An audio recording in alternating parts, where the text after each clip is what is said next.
Terima kasih atas supportnya. Jika belum, jangan lupa like dan subscribe.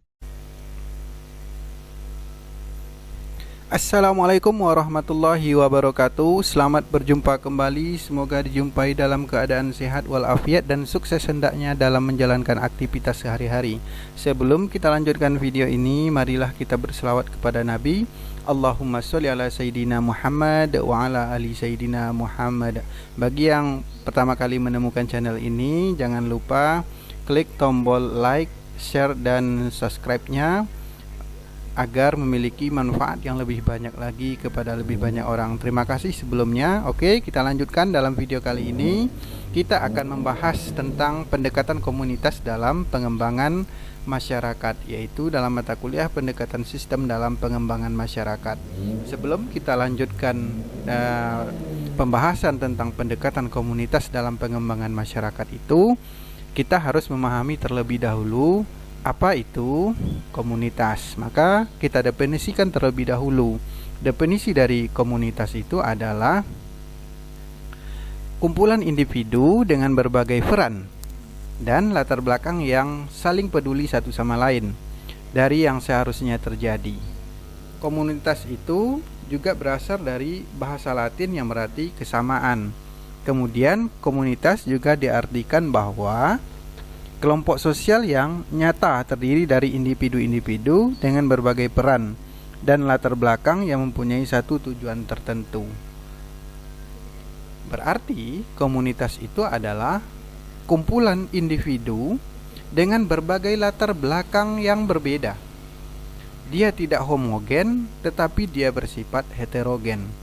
Oleh sifatnya yang heterogen itu, mereka berkumpul membentuk satu tujuan, dan tujuannya itu tergantung dari mereka gemarnya apa.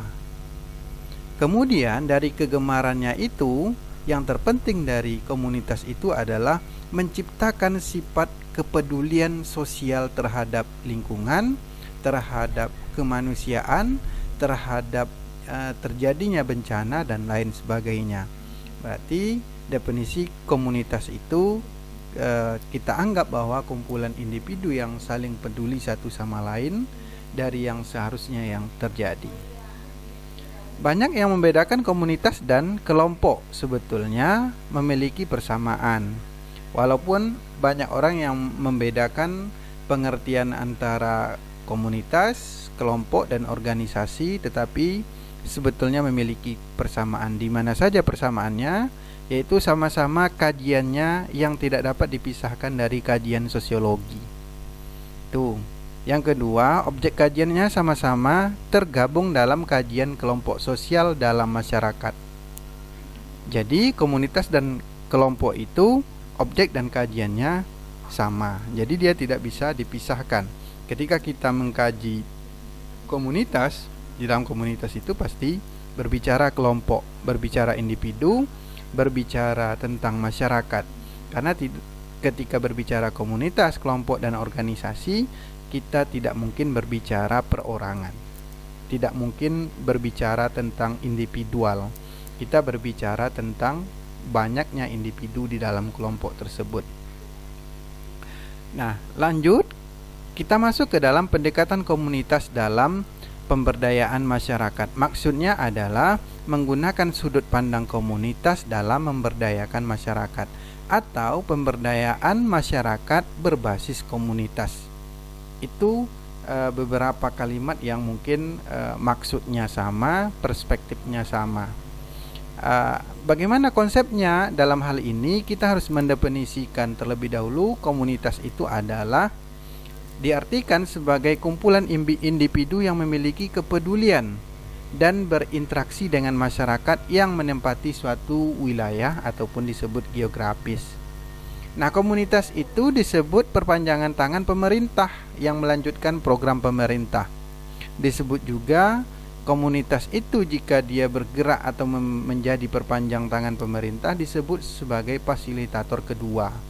Karena yang akan melanjutkan atau yang bersifat sustainable-nya program pemerintah itu nanti bergerak di tangan komunitas. Nah, kalau tidak ada komunitas yang bergerak, dan menggerakkan masyarakat, siapa lagi yang mensosialisasikan dan mendemonstrasikan program pembangunan yang telah direncanakan. Jadi, yang terpenting dalam pendekatan komunitas itu adalah berfokus pada keterlibatan partisipasi aktif masyarakat. Jadi, pendekatan komunitas dalam pemberdayaan itu, komunitasnya berpartisipasi aktif dalam memberdayakan masyarakat.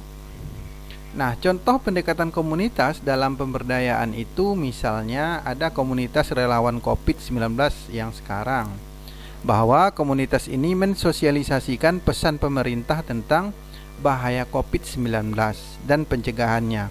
Upayanya adalah bentuk keberlanjutan program pemerintah kepada masyarakat, bahwa komunitas relawan COVID-19 ini dia bergerak memberikan penyadaran, memberikan arahan kepada masyarakat tentang bahaya COVID.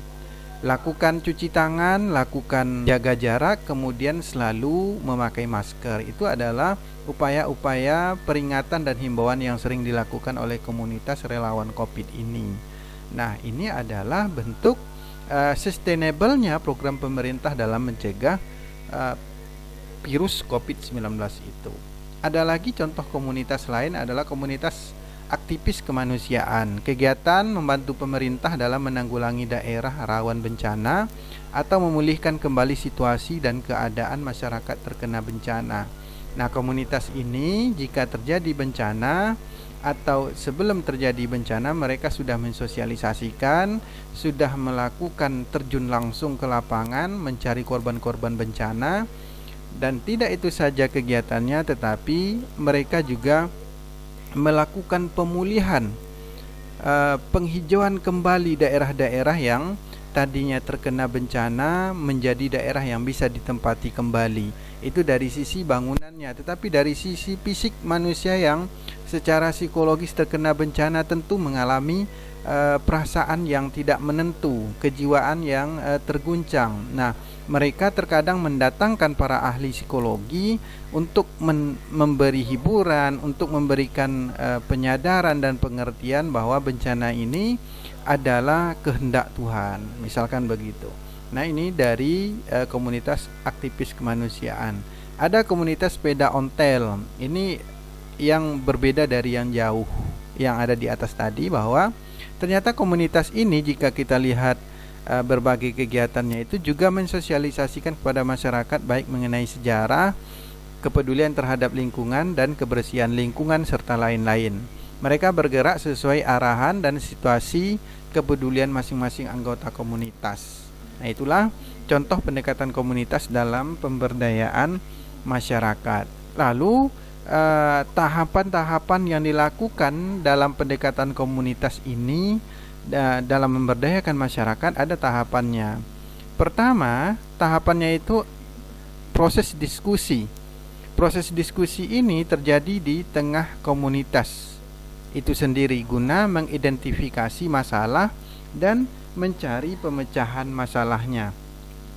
Dalam proses diskusi ini barangkali fasilitator pertama sebagai utusan pemerintah tidak dibenarkan untuk bertindak sebagai pengambil keputusan, bahwa fasilitator ini sementara menjadi pendengar yang baik sekaligus menganalisis permasalahan yang ada. Hasil analisis tersebut dapat digunakan sebagai masukan atau proses pertimbangan dalam proses pengambilan keputusan. Nah, itu dia fasilitator kaki tangan pemerintah sebelum menyampaikan ke fasilitator kedua sebagai yang disebut dengan komunitas. Kemudian ada proses pelaksanaan. Individu dalam kelompok bekerja sama dan berpartisipasi untuk pelaksanaan kegiatan guna menjawab permasalahan. Yang terakhir ada proses penguatan. Fasilitator melakukan penilaian dan menganalisis semua proses yang telah berjalan dan menindaklanjuti jika terjadi kekurangan guna untuk memperkuat kondisi masyarakat baik yang terkena bencana atau yang mengalami permasalahan. Nah, itulah tahapan-tahapan kemudian konsep dari pendekatan komunitas dalam pengembangan masyarakat. Itulah yang dapat disampaikan. Semoga memberi manfaat dan pemahaman baru. Jangan lupa like, share, dan subscribe. Untuk hal itu semua semoga menjadi amal ibadah bagi saudara. Dan saya ucapkan terima kasih. Wassalamualaikum warahmatullahi wabarakatuh.